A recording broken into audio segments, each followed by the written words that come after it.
दोस्तों इस चैप्टर के हम इम्पोर्टेंट अति लघु उत्तरीय प्रश्नों को देखने वाले हैं जो कि आपके बोर्ड एग्जाम में 100% इस बार आने वाले हैं। ठीक है, तो इस वीडियो में बताए गए हर एक क्वेश्चन को बहुत ही सावधानी से और बहुत अच्छे तरीके से याद कर लीजिएगा। सारे क्वेश्चन आप सभी के लिए बहुत इंपॉर्टेंट है। अगर आपको ये पीडीएफ चाहिए, देखिए मैंने जिस भी तरह से लिखा है यही सेम पीडीएफ आपको चाहिए, तो आप सभी लोग जो है व्हाट्सएप पे मैसेज कर सकते हैं और अपना पीडीएफ प्राप्त कर सकते हैं। पहला प्रश्न हमारे पास है, वैद्युत विभव की परिभाषा दीजिए तथा इसकी बीमा लिखिए। इस क्वेश्चन का आंसर हम बहुत सरल भाषा में लिख करके लाए हुए हैं। तो देखिए क्वेश्चन का आंसर क्या लिखेंगे, एकांक परीक्षण धनावेश को अनंत से वैद्युत क्षेत्र के भीतर किसी बिंदु तक लाने में किए गए कार्य को हम उस बिंदु की वैद्युत विभव कहते हैं। देखिए एक बात सुनिए, देखिए कोई भी परीक्षण आवेश क्या होता है, परीक्षण आवेश का मतलब देखिए यहाँ परीक्षण आवेश लिखा हुआ है। परीक्षण आवेश का मतलब होता है जिसका खुद का अपना बल न हो, किसी और आवेश के बल का अनुभव करता है, उसे हम परीक्षण आवेश कहते हैं। तो अगर किसी भी परीक्षण आवेश को अनंत से वैद्युत क्षेत्र के भीतर लाएंगे तो उसमें कार्य लगेगा और उसी कार्य को हम उस बिंदु का वैद्युत विभव कहते हैं। बस इतनी सी बात जो है आपको याद रखनी है। और इसके लिए हमारे पास फार्मूला निकल के आता है V बराबर में W अपन में Q नॉट।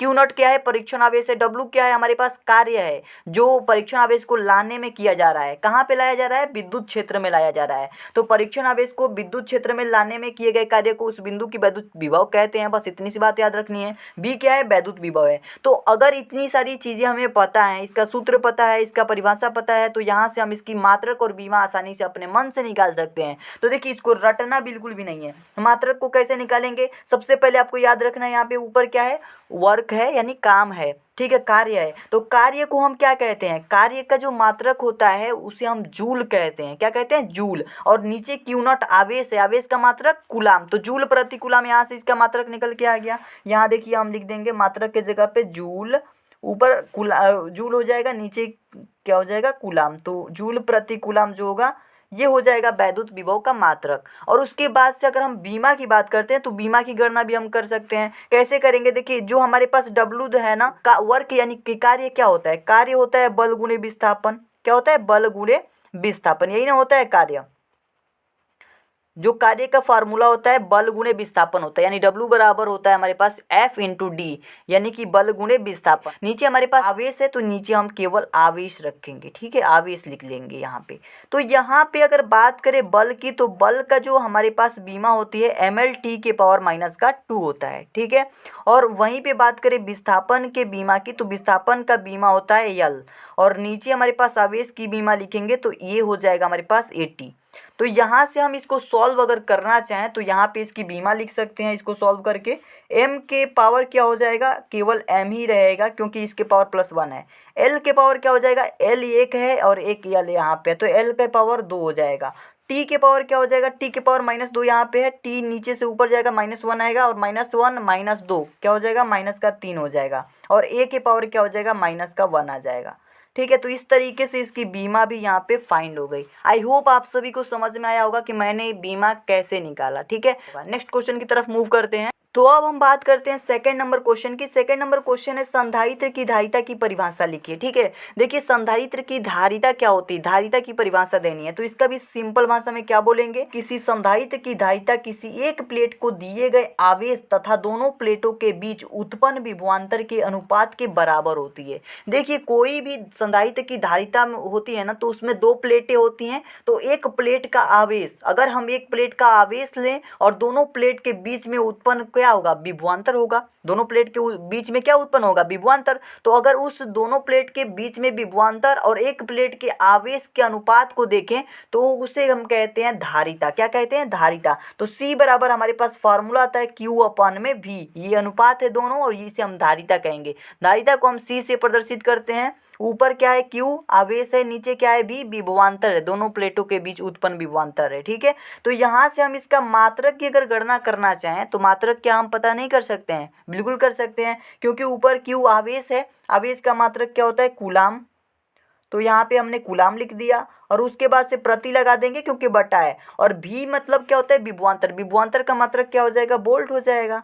तो कूलाम प्रति वोल्ट क्या हो जाएगा, इसका मात्रक हो जाएगा। किसका मात्रक, धारिता का। धारिता का मात्रक कूलाम प्रति वोल्ट होता है। आई होप आपको समझ में आ गया होगा। नेक्स्ट क्वेश्चन की तरफ मूव करते हैं। अब हम थर्ड नंबर क्वेश्चन को पढ़ेंगे। क्वेश्चन हमारे पास है समविभव पृष्ठ से क्या तात्पर्य है। बहुत सिंपल सा प्रश्न, समविभव पृष्ठ क्या होता है। देखिए उत्तर होगा इसका, किसी वैद्युत क्षेत्र में खींचा गया वह पृष्ठ। किसी भी वैद्युत क्षेत्र में अगर कोई पृष्ठ खींचा जा रहा है जिस पर स्थित सभी बिंदुओं पर विभव क्या हो, समान हो, बराबर हो, तो उसे हम समविभव पृष्ठ कहते हैं। बहुत सिंपल सा ये परिभाषा है कि किसी भी वैद्युत क्षेत्र में खींची जाए वह पृष्ठ जिसकी सभी बिंदुओं पर विभव समान हो, उसे हम समविभव पृष्ठ कहेंगे। ठीक है, ये बस इतनी सी बात आपको याद रखनी है। नेक्स्ट क्वेश्चन की तरफ अगर चलते हैं तो नेक्स्ट क्वेश्चन आपके पास 4 नंबर ये रहा। दो बिंदुओं के बीच विभवांतर 50 वोल्ट है। एक बिंदु से दूसरे बिंदु तक 2 × 10⁻⁵ कूलाम आवेश को ले जाने में कितना कार्य करना होगा। तो ये प्रश्न हमारे पास दे रखा है। तो इसमें क्या क्या दिया है आपको, आवेश दे रखा है 2 × 10⁻⁵ कूलाम। ठीक है, ये आवेश दे रखा है कितने कूलाम का आवेश है, और ले जाने में कार्य पूछ रहा है। इसमें विभवांतर भी दे रखा है, यानी V बराबर भी दे रखा है 50 वोल्ट। ठीक है, और हमें वर्क निकालना है, W बराबर क्या होगा ये निकालना है। तो आप लोगों ने V बराबर हमने पढ़ा अभी फार्मूला, V बराबर W/Q0, ये वैद्युत विभव का फार्मूला है। तो Q हमारे पास पता है और V भी पता है, तो यहाँ से W को फाइंड कर सकते हैं, बिल्कुल कर सकते हैं। तो देखिए कैसे करेंगे हम, अगर इस फार्मूले को थोड़ा सा मॉडिफाई करें तो W बराबर लिख सकते हैं Q × V। ठीक है, तो Q × V हो सकता है आवेश गुणे विभवांतर। ठीक है, तो कार्य बराबर आवेश गुणे विभवांतर हो जाएगा, कार्य ही तो निकालना है। तो कार्य बराबर हो जाएगा, Q को हम क्या कहेंगे, देखिए 2 × 10⁻⁵ कूलाम है, तो ये लिख देंगे 2 × 10⁻⁵ Q की जगह पे। और V की जगह पे क्या लिख सकते हैं, 50 वोल्ट है तो 50 लिख सकते हैं। और इसको आगे हम इस तरफ साइड में सॉल्व कर देते हैं। W बराबर में क्या हो जाएगा, 2 और 50 का गुणा होगा तो क्या हो जाएगा 100, और गुणे में 10 के पावर क्या हो जाएगा -5। तो W बराबर अगर निकालें तो ये हो जाएगा, अगर हम 100 को 10 के पावर 2 लिखें तो गुणे में 10 के पावर -5 ये रह जाएगा।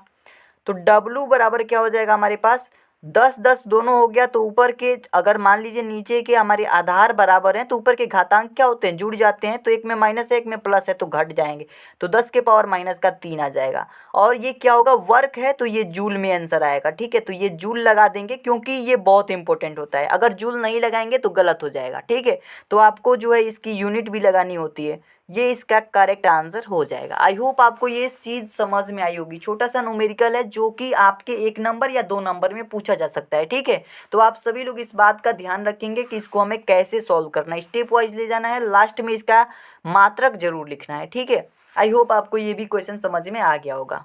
अब हम नेक्स्ट क्वेश्चन 5 नंबर की तरफ चलेंगे। तो 5 नंबर क्वेश्चन हमारे पास है, चित्रानुसार संयोजन के समतुल्य संधारित्र की गणना कीजिए। हमारे पास एक चित्र दे रखा है और कह रहा है कि इस चित्र के अनुसार संयोजन के समतुल्य संधारित्र की गणना कीजिए। तो यहाँ पे हमारे देखेंगे कि तो 3 कैपेसिटर लगे हुए हैं इस फिगर में, C1 C2 C3। ठीक है, एक 5 माइक्रोफैरड का है, एक 10 माइक्रोफैरड है, एक 3 माइक्रोफैरड है। तो हमने क्या किया है, इसका सॉल्यूशन करने के लिए सबसे पहले जो दिया है उसको लिख लिया है, C1 बराबर 5 माइक्रोफैरड, C2 बराबर 10 माइक्रोफैरड, C3 बराबर 3 माइक्रोफैरड। उसके बाद से हम इसकी गणना करेंगे, इसको हम हल करेंगे। यहाँ पे जो श्रेणी क्रम में जितने भी कैपेसिटर हैं उनको सबसे पहले देखेंगे। तो श्रेणी क्रम में ये 2 कैपेसिटर लगे हुए हैं, दोनों कैपेसिटर किस क्रम में है, श्रेणी क्रम में है। ठीक है, सीरीज में है। तो देखिए इसके लिए फार्मूला क्या होता है, C बराबर में C1 इंटू का C2 अपन में C1 प्लस का C2 कर दीजिए। ये सिंपल सा फार्मूला है। एक और फार्मूला होता है जैसे कि 1/C बराबर में 1/C1 प्लस 1/C2 1/C3, इस तरीके से जोड़ते जाएंगे। तो इस तरीके से भी कर सकते हैं और उस तरीके से भी कर सकते हैं, इसमें कोई दिक्कत नहीं है। तो C बराबर अगर निकालना चाहें तो C1 का मान क्या है, 5 माइक्रोफैरड है तो 5 रख देंगे, गुणे में C2 का क्या है 10 है तो 10 रख देंगे, अपन में क्या हो जाएगा, C1 का मान क्या है 5 है और प्लस का C2 का क्या है 10। तो यहाँ से अगर निकालना चाहें तो 5 10 का क्या हो जाएगा 50, और बट्टा में नीचे क्या हो जाएगा 10 और 5 जोड़ेंगे तो 15 हो जाएगा। अगर इसको हम सॉल्व करते हैं तो ये क्या हो जाएगा 15 तियाँ 45।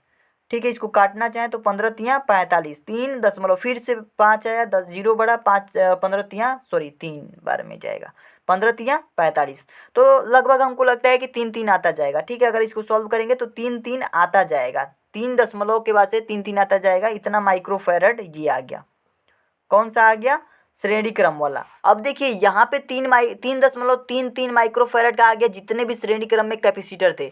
इन दोनों कैपेसिटर को जब हमने श्रेणी क्रम में सॉल्व कर दिया तो ये इसके सामने आ जाएगा, इस कैपेसिटर के, ठीक है। तो ये दोनों एक दूसरे के क्या हो जाएंगे, पैरेलल हो जाएंगे, समांतर हो जाएंगे। तो समांतर के लिए जो तुल्य धारिता का फॉर्मूला होता है वो होता है C बराबर में जो हमारे पास निकल चुका है, यानी कि जो श्रेणी क्रम है उसको सॉल्व कर चुके हैं तो उसको पहले लिख देंगे, उसमें जोड़ देंगे हम जो बचा हुआ संधारित्र है उसको। तो यहाँ पे हम C डैश बराबर निकलना चाहें तो C यानी कि इन दोनों को जोड़ने पर क्या आया, 3.33 माइक्रोफैरड आया है, यानी C का मान ये था। तो C डैश इसको मान लेते हैं। तो यहाँ से हम 3.33 रख देंगे और प्लस का C3 क्या है, इसका मान क्या है, 3 माइक्रोफैरड है तो 3 रख देंगे। तो यहाँ से C डैश बराबर हमारे पास निकल के आ जाएगा 3 6 हो जाएगा, 6.33 और ये किस में आएगा, माइक्रोफैरड में आएगा, क्योंकि सारे जो कैपेसिटर थे माइक्रोफैरड में थे। तो इसका आंसर भी क्या होगा, माइक्रोफैरड में आएगा। तो इस तरीके से ये इसका आंसर हो जाएगा। आई होप आप सभी को ये भी चीज़ समझ में आई होगी। लगभग 2 नंबर में या फिर 1 नंबर में ये क्वेश्चन पूछा जा सकता है। सिंपल क्वेश्चन है, आप सभी लोग आसानी से इसे सॉल्व कर सकते हैं। अब हम नेक्स्ट क्वेश्चन की बात करते हैं। तो 6 नंबर क्वेश्चन है कि एक फैराडे वैद्युत धारिता वाले गोलीय चालक की त्रिज्या ज्ञात कीजिए। एक फैराडे वाले वैद्युत धारिता की बात कर रहा है। अगर कोई गोलीय चालिका की हमें त्रिज्या ज्ञात करनी है जिसकी धारिता 1 फैराडे है तो हम इसको कैसे सॉल्व करेंगे। देखिए हमारे पास जो C दे रखा है 1 फैराडे दे रखा है, कितना, 1 फैराडे, ठीक है, 1 फैराडे दे रखा है। तो आप लोगों को एक फार्मूला पता होगा, C बराबर में, इसको हम हल कर रहे हैं, ठीक है। तो आपको एक फार्मूला पता होगा C बराबर में 4 pi epsilon not capital R के बारे में, ठीक है, ये पता होगा। तो यहाँ से अगर कैपिटल R को पक्षांतर करके इधर लाएं और C को इधर भेजें तो C अपन में 4 पाई एप्सिलॉन नॉट निकल के आ जाएगा, बिल्कुल आ जाएगा। और इसी फार्मूले को रख करके हम सॉल्व नहीं कर सकते हैं, बिल्कुल कर सकते हैं। तो R बराबर क्या आ जाएगा, 1/4 पाई एप्सिलॉन नॉट, और इसको हम C ऐसे रख सकते हैं क्या, बिल्कुल रख सकते हैं। तो R बराबर क्या आ जाएगा हमारे पास, 1/4 पाई एप्सिलॉन नॉट क्या है, कांस्टेंट जिसका मात्रक होता है 9 × 10 के, जिसका मान होता है 9 × 10 के पावर 9, और गुणे में क्या हो जाएगा, C का मान क्या है, 1 फैराडे है तो 1 रख देंगे। तो यहाँ से अगर इसको सॉल्व करें तो R बराबर यानी इसकी त्रिज्या 9 × 10 के पावर 9 ही आ जाएगी। और ये किस में होगा, मीटर में होगा, क्योंकि त्रिज्या का क्या है, दूरी है, दूरी मीटर में होगी। आई होप आपको ये समझ में आ गया होगा, किसी भी तरीके की यहाँ पे कोई कन्फ्यूज़न नहीं होगी, ये इसका आंसर हो जाएगा। बिल्कुल सिंपल सा प्रश्न था, आसान था। अब हम देखेंगे हमारा अंतिम प्रश्न, 7वां प्रश्न। 7वां प्रश्न है कि 1 सेंटीमीटर त्रिज्या के गोले को 1 कूलाम आवेश देने पर गोले के पृष्ठ पर उत्पन्न विभव की गणना कीजिए। हमें गणना करनी है किसकी, विभव की। तो देखिए सबसे पहले इसमें क्या क्या दिया है वो लिख लेंगे। तो लिखेंगे दिया है, क्या क्या चीज़ें दी गई हैं उनको सबसे पहले लिख लेना है। तो यहाँ पे आवेश कितना दिया गया है, 1 कूलाम, 1 कूलाम आवेश दिया है। और इसमें R कितनी दे रखी है, दूरी, यानी कि इसकी त्रिज्या, रेडियस 1 सेंटीमीटर दे रखा है, 1 सेंटीमीटर। अब देखिए सेंटीमीटर दे दिया है तो इसको मीटर में बदलेंगे तो R बराबर में 10 के पावर अगर -2 से गुणा करा देंगे तो ये मीटर में बदल जाएगा। तो 1 में अगर 10 के पावर -2 से गुणा कराएंगे तो 10 के पावर -2 ही बचेगा, तो इसलिए मैंने 10 के पावर -2 ही लिखा है, ठीक है। इसमें कोई कन्फ्यूज़न नहीं होना चाहिए। किसी भी संख्या में अगर 10 के पावर -2 से हम मल्टीप्लाई कराते हैं तो मीटर में बन जाएगा, अगर सेंटीमीटर में है तब, ठीक है। अब देखिए इसको हम सॉल्व करना चाहें तो V का एक फार्मूला होता है, यानी कि विद्युत विभव का फार्मूला होता है। तो विद्युत विभव ही याद करना है हमें। तो V बराबर हो जाएगा 1/4 पाई एप्सिलॉन नॉट, और यहाँ पे Q/R। ये हमारा वैद्युत विभव का फार्मूला निकल के आता है, जो कि आपको पता होगा। इस सूत्र को जरूर से जरूर याद कर लीजिएगा, इंपॉर्टेंट है। तो V बराबर निकलना चाहें तो 1/4 पाई एप्सिलॉन नॉट को 9 × 10 के पावर 9 लिख सकते हैं, क्योंकि इसका मान होता है। और Q का मान क्या दिया गया है हमारे पास, Q आवेश का मान 1 कूलाम दे रखा है, तो गुणे में 1 और बट्टा में क्या हो जाएगा हमारे पास, R का मान क्या है, 10 के पावर -2 है, 10 के पावर -2 रख देंगे। अब इसको सॉल्व करें आगे तो V बराबर क्या निकल के आ जाएगा, 9 × 10 के पावर 9, और ये 10 के पावर -2 को ऊपर ले जाएंगे तो गुणे में 10 के पावर 2 हो जाएगा, प्लस का 2 बन जाएगा। तो यहाँ से अगर हम इसका मान निकालते हैं तो 9 तो एज इट इज़ रहेगा, गुणे में ये अगर बेस बराबर है तो ऊपर के घातांक एक्सपोनेंट क्या हो जाएंगे, ऐड हो जाएंगे। तो 9 2 क्या हो जाएगा, 11। तो 9 × 10 के पावर 11, ये इसकी वैद्युत विभव की गणना हो गई। तो यहाँ पे वैद्युत विभव का मात्रक भी लिख देंगे, वोल्ट। ये इसका आंसर आ गया। आई होप आप सभी को ये चीज़ समझ में आ गई होगी। चलिए हम लोग बात करेंगे चैप्टर नंबर 1 के अति लघु उत्तरीय प्रश्नों की। पहला प्रश्न हमारे पास है कि वैद्युत क्षेत्र की तीव्रता की परिभाषा तथा इसका मात्रक लिखें। ठीक है, देखिए वैद्युत क्षेत्र की तीव्रता वाली जो परिभाषा और इसका मात्रक जो पूछा जाता है, ये कई सालों में पूछा गया है क्वेश्चन। ठीक है, कई सालों में, लगभग 1 साल का गैप के बाद से फिर से पूछ लिया जाता है। तो आप सभी लोग इस प्रश्न को जरूर तैयार कर लेंगे। प्रश्न का उत्तर कैसे लिखेंगे? वैद्युत क्षेत्र में किसी बिंदु पर स्थित परीक्षण आवेश जितने बल का अनुभव करता है उसे उस बिंदु की वैद्युत क्षेत्र की तीव्रता कहते हैं। देखिए वैद्युत क्षेत्र की तीव्रता किसे कहते हैं? अगर कोई वैद्युत क्षेत्र में स्थित कोई पॉइंट है, कोई बिंदु है, तो वहां पे अगर परीक्षण आवेश जितने बल का अनुभव करेगा उसे हम उस बिंदु की वैद्युत क्षेत्र की तीव्रता कहेंगे। ठीक है, इस तरीके से इसकी परिभाषा हो गई, जो कि बिल्कुल सरल भाषा में लिखी हुई है। नेक्स्ट हम बात करेंगे इसके सूत्र के बारे में। दोस्तों वैद्युत क्षेत्र की तीव्रता का सूत्र होता है वेक्टर ई बराबर में वेक्टर एफ अपॉन में क्यू नॉट। ठीक है, ये इसका सूत्र होता है और इसके सूत्र की मदद से हम इसके मात्रक की गणना भी कर सकते हैं। ऊपर क्या है हमारे पास? एफ है। एफ क्या है? बल है। बल का मात्रक न्यूटन होता है। क्यू नॉट क्या है? एक आवेश है, परीक्षण आवेश। ठीक है, तो आवेश का मात्रक होता है कूलाम। तो इसका मात्रक बन जाएगा, यानी वैद्युत क्षेत्र की तीव्रता का मात्रक हो जाएगा न्यूटन प्रति कूलाम। आई होप आप सभी को इस प्रश्न का आंसर पता चल गया होगा और अच्छे तरीके से याद भी हो गया होगा। इसमें किसी भी तरीके की कोई दिक्कत नहीं है। जितनी भी वीडियोस मैं आप सभी को प्रोवाइड कर रहा हूँ, सभी वीडियोस को अगर आप देख लेते हैं तो आपके बोर्ड एग्जाम में 90% लाने से कोई नहीं रोक सकता है।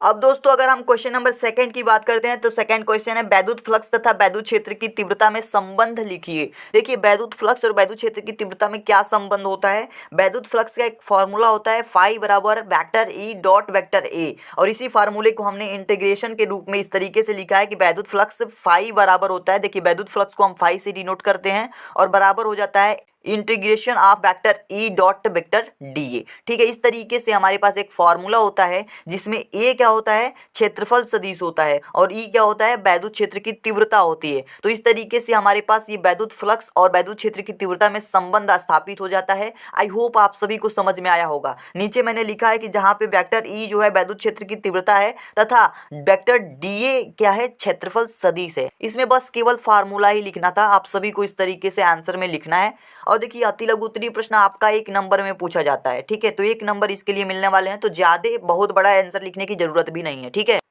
अब हम बात करने वाले हैं क्वेश्चन नंबर 3 के बारे में। 3 नंबर क्वेश्चन आपके पास है कि गॉस का प्रमेय क्या है। देखिए गॉस का प्रमेय क्या कहता है, इसको सरल भाषा में कैसे लिखेंगे? देखिए इसका उत्तर मैंने लिखा है किसी बंद पृष्ठ से गुजरने वाला वैद्युत फ्लक्स उस पृष्ठ द्वारा परिबद्ध कुल आवेश का 1/ε0 गुना होता है। इस स्टेटमेंट को याद रखिएगा। गॉस की जो थ्योरम है यही कहती है कि किसी भी बंद पृष्ठ से गुजरने वाला जो वैद्युत फ्लक्स होगा उस पृष्ठ से परिबद्ध जितने भी आवेश होंगे उन सभी आवेशों का 1/ε0 गुना होगा। अर्थात अगर आवेश Q है तो हम इस तरीके से लिख सकते हैं इंटीग्रेशन के रूप में vector E dot vector ds। ठीक है, ये हमारे पास वैद्युत फ्लक्स का सूत्र है, तो इसको हम फाई भी बोल सकते हैं। तो यहाँ पे मैंने फाई लिखा है इसी को और करके, और 1/ε0 गुना होता है तो Q का मल्टीप्लाई, इस आवेशों का गुना होता है 1/ε0, तो आवेश गुणे में 1/ε0 हमने लिख दिया है। तो इसको हम इस तरीके से भी लिख सकते हैं, इस टोटल टर्म को हम यहाँ पे फाई लिख सकते हैं, और यहाँ पे Q का अगर 1 में मल्टीप्लाई होगा तो Q हो जाएगा अपान में ε0 हो जाएगा। तो फाई बराबर में Q अपान में ε0, इस तरीके से भी आप इसे लर्न कर सकते हैं। तो गॉस की प्रमेय यही कहती है कि परिबद्ध जो कुल आवेश होते हैं उनका 1/ε0 गुना होता है उसका वैद्युत फ्लक्स। आई होप आपको समझ में आ गया होगा। ठीक है, नेक्स्ट क्वेश्चन हमारे पास 4था नंबर क्वेश्चन हमारे पास है कि इलेक्ट्रॉन वोल्ट की परिभाषा दीजिए तथा इसका संख्यात्मक मान जूल में व्यक्त कीजिए। ठीक है, देखिए हमें इलेक्ट्रॉन वोल्ट की परिभाषा देनी है और इसका संख्यात्मक मान जो है जूल में बताना है। आप सभी को संख्यात्मक मान तो पता ही होगा, जो चार्ज ऑन इलेक्ट्रॉन होता है, इलेक्ट्रॉनों पर जो आवेश होता है वही मान होता है इसका जूल में। ठीक है, अब देखिए इसकी परिभाषा हम कैसे देंगे, ये थोड़ा सा हमारे पास एक छोटा सा चैलेंज बन जाता है, क्योंकि बहुत सारे स्टूडेंट इलेक्ट्रॉन वोल्ट को तो समझते हैं लेकिन इसकी परिभाषा लिखना नहीं आता है उन्हें। तो देखिए सिंपल भाषा में आपको ये लिखना है, इसका उत्तर लिखेंगे एक इलेक्ट्रॉन को 1 वोल्ट का विभव देने पर इलेक्ट्रॉन द्वारा प्राप्त ऊर्जा को हम इलेक्ट्रॉन वोल्ट कहते हैं। ठीक है, 1 वोल्ट का विभव देने पर, एक इलेक्ट्रॉन को 1 वोल्ट का विभव देंगे तो इलेक्ट्रॉन में जो प्राप्त ऊर्जा होगी उसे हम कहेंगे इलेक्ट्रॉन वोल्ट। और इसे हम इस तरीके से भी लिख सकते हैं कि 1 इलेक्ट्रॉन वोल्ट बराबर में 1.6 × 10⁻⁻19 जूल होता है। ठीक है, तो चार्ज ऑन इलेक्ट्रॉन भी यही होता है 1.6 × 10⁻⁻19। और कूलाम में होता है, तो वहाँ पे तो कूलाम होता है लेकिन यहाँ पे जूल हो जाएगा क्योंकि इलेक्ट्रॉन वोल्ट का यूनिट जूल होता है। आई होप आप सभी को ये सारी चीजें समझ में आ रही होंगी। ठीक है, अगला प्रश्न आप सभी के पास 5 नंबर है, वैद्युत फ्लक्स का मात्रक और बीमीय सूत्र निगमित कीजिए। ठीक है, तो वैद्युत फ्लक्स के मात्रक और बीमीय सूत्र का निगमन करना है, तो इसका उत्तर हम कैसे लिखेंगे ध्यान से समझिए। एक एक स्टेप को हमने अच्छे से लिखा है, जिस तरीके से प्रश्न पूछा है उस तरीके से हमने आंसर लिखा है, और जिस तरीके से प्रश्न पूछेगा उस तरह से आंसर आप लिखेंगे बोर्ड एग्जाम में तो आपको पूरा पूरा अंक मिलेगा, इसमें कोई डाउट नहीं है। ठीक है, देखिए प्रश्न पूछा है कि इसका मात्रक को और इसके बीमीय सूत्र को निगमन करना है। निगमन करने का मतलब कि उसे हम कैसे निकाले हैं, ये चीजें भी वहां पे लिखनी है स्टेप वाइज। ये नहीं कि डायरेक्ट हमने लिख दिया इसका मात्रक और डायरेक्ट इसकी बीमा लिख दिया, नहीं, सारा चीज दिखाना है कि कैसे कैसे हमने इसके मात्रक को निकाला, कैसे कैसे हम इसके बीमीय सूत्र का निगमन किए हैं। तो देखिए यहाँ पे हम वैद्युत फ्लक्स का सूत्र सबसे पहले हमें पता होना चाहिए, तो होता है फाई बराबर में ई ए कॉस थीटा। आप सभी को पता है कि फाई बराबर में वेक्टर ई डॉट वेक्टर ए होता है और उसी के साथ एक घटक जुड़ जाता है कॉस थीटा। ठीक है, तो इस रूप में ये हो जाता है कि फाई बराबर ई ए कॉस थीटा। अब यहाँ पे बात करें वैद्युत फ्लक्स के मात्रक की, तो मात्रक की गणना हम कैसे करेंगे। मात्रक की गणना करने के लिए हमारे पास दो ये चीजें मिली हुई हैं जो मल्टीप्लाई में है, तो सबसे पहले इसका मात्रक पता होना चाहिए और इसका मात्रक पता होना चाहिए। तो हम लिखेंगे ई का मात्रक गुणे में ए का मात्रक। ए क्या है, ये ए क्या है, ए क्षेत्रफल है, तो क्षेत्रफल का मात्रक मीटर स्क्वायर, तो मीटर स्क्वायर हमने लिख दिया है। और ई का मात्रक, ई बराबर होता है एफ अपॉन में क्यू, तो एफ अपॉन में क्यू वैद्युत क्षेत्र की तीव्रता है ई, तो ई का मात्रक हो जाएगा न्यूटन प्रति कूलाम। न्यूटन प्रति कूलाम गुणे में मीटर स्क्वायर हो गया है। और यहाँ पे ये गलती आप कभी मत कीजिएगा, इसीलिए मैंने लिखा हुआ था लेकिन बाद में मैंने काट दिया। मुझे लगा कि आप लोग ये गलती नहीं करेंगे। आप लोगों को इसका मतलब कतई ये नहीं लिखना है कि न्यूटन प्रति कूलाम इंटू मीटर स्क्वायर, ऐसा नहीं। आपको ये लिखना है कि न्यूटन मीटर स्क्वायर प्रति कूलाम होता है, क्योंकि न्यूटन के साथ मीटर स्क्वायर का मल्टीप्लाई होगा तो न्यूटन मीटर स्क्वायर बन जाएगा और प्रति बटा का मतलब होता है प्रति कूलाम हो जाएगा। आई होप ये चीज़ें आपको पता होंगी। आगे अगर हम बात करते हैं तो वैद्युत फ्लक्स के बीमीय सूत्र की गणना हम कैसे करेंगे। यहाँ पे देखिए वैद्युत फ्लक्स के बीमीय सूत्र की गणना हम इस तरीके से करेंगे। न्यूटन का जो बीमा होता है ml t के पावर -2 होता है, इसको अलग ब्रैकेट में, और मीटर स्क्वायर की बीमा l स्क्वायर हम कर देंगे तो ये हमारे पास अलग ब्रैकेट में, और 80 नीचे हो जाएगा क्योंकि प्रति लगा करके गुलाम है तो गुलाम की 80 हो जाएगी बीमा। ठीक है, और इसी को अगर सॉल्व करें तो ml के पावर 3 हो जाएगा, क्योंकि l के पावर 1 है, l के पावर 2 है, टोटल मिल करके l के पावर 3 हो जाएगा। t के पावर -3 आ जाएगा क्योंकि t के पावर ऊपर -2 है, नीचे से अगर 1 जाएगा तो -1 बन जाएगा, t के पावर -1, t के पावर -1, t के पावर -2 क्या हो जाएगा, t के पावर -3 हो जाएगा, और a के पावर ऊपर जाएगा तो -1 हो जाएगा। ये चीज़ें आपको समझ में आ गई होंगी, ये इसकी बीमा हो जाएगी। ठीक है, तो आई होप आप सभी को ये सारी चीज़ें समझ में आई हैं और इसको आप आसानी से कर ले जाएंगे।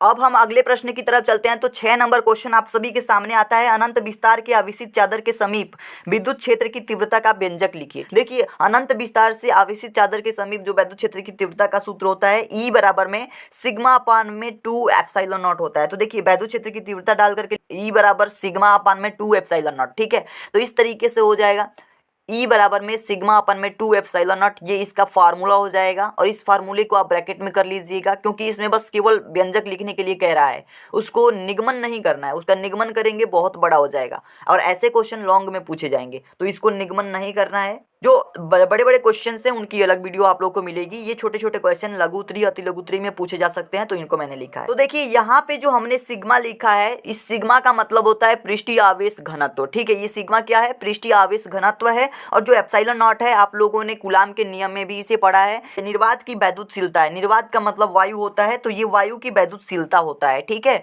नेक्स्ट क्वेश्चन की तरफ मूव करेंगे। तो देखिए अगर हम क्वेश्चन नंबर 7 की बात करते हैं, अंतिम प्रश्न हमारा अति लघु उत्तरीय प्रश्न का है। एक समान वैद्युत क्षेत्र सदिश वेक्टर ई बराबर 2i कैप प्लस में 3j कैप माइनस का 4k कैप वोल्ट मीटर में एक पृष्ठ के क्षेत्रफल वेक्टर ए बराबर में 8j कैप मीटर स्क्वायर से गुजरने वाले वैद्युत फ्लक्स की गणना कीजिए। ठीक है, इस प्रश्न को बहुत ही सिंपल तरीके से आप कर सकते हैं, बहुत आसान प्रश्न है। आप लोगों को बस वैद्युत फ्लक्स का सूत्र पता होना चाहिए, इससे गुजरने वाले वैद्युत फ्लक्स की हमें गणना करनी है। तो देखिए वैद्युत फ्लक्स का जो सूत्र होता है क्या होता है, हम रेड पेन का यूज़ कर रहे हैं कहीं कहीं पे, तो आपको रेड पेन का यूज़ नहीं करना है। अपने बोर्ड कॉपी में केवल ब्लैक और ब्लू पेन से ही लिखना है। ठीक है, तो देखिए यहाँ पे लिखेंगे वैद्युत फ्लक्स फाई बराबर होता है हमारे पास vector e dot vector a. ठीक है, ये सूत्र होता है। तो इस सूत्र की मदद से हम फाई अगर निकालना चाहें तो वेक्टर ई की जगह पे ये सारी चीज़ें रख सकते हैं, 2i कैप प्लस में 3j कैप माइनस का 4k कैप, ये सारी चीज़ें हम रख सकते हैं 4k कैप। इन सभी चीज़ों को हम एक ब्रैकेट में रख लेते हैं। ए की जगह पे, वेक्टर ए की जगह पे हम ये चीज़ें रख सकते हैं, तो 8j कैप, ये सारी चीज़ें। अब देखिए केवल 8j कैप है, तो बाकी सारे टर्म जो हैं जे को छोड़ करके बाकी आई वाला के वाला ये 0 हो जाएगा, और 8 का 3 में मल्टीप्लाई हो जाएगा तो क्या बन जाएगा, 5 बराबर हो जाएगा 8 3 का 24, और इसमें जे कैप हट जाएगा। ठीक है, तो 24, अब इसका मात्रक होता है वोल्ट मीटर, तो वोल्ट मीटर लिख देंगे, ये इसका करेक्ट आंसर हो जाएगा दोस्तों। तो 5 बराबर 24 वोल्ट मीटर, ये इसका करेक्ट आंसर हो जाएगा। बस इतनी चीज़ें करनी थी और आपको 1 नंबर 2 नंबर मिल जाएगा।